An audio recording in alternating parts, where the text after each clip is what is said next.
মা কি করে দেখ চলো ওই পাশে যাই সাপ দেখি তোমার কইছি আমি এদিকে এদিকে এদিকে এদিকে দাঁড়া বাবা লাইভ তো বানানো দাঁড়া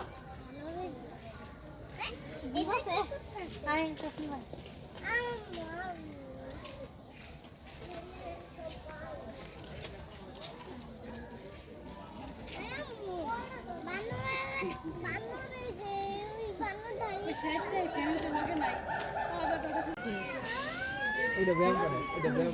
এই দিন ফুলাইলে মজা হইব এই যে ভয় দেখাই হ্যাঁ ভয় দেখাই হ্যাঁ চুলটা দেয় আর এটা ব্যায়াম করতেছে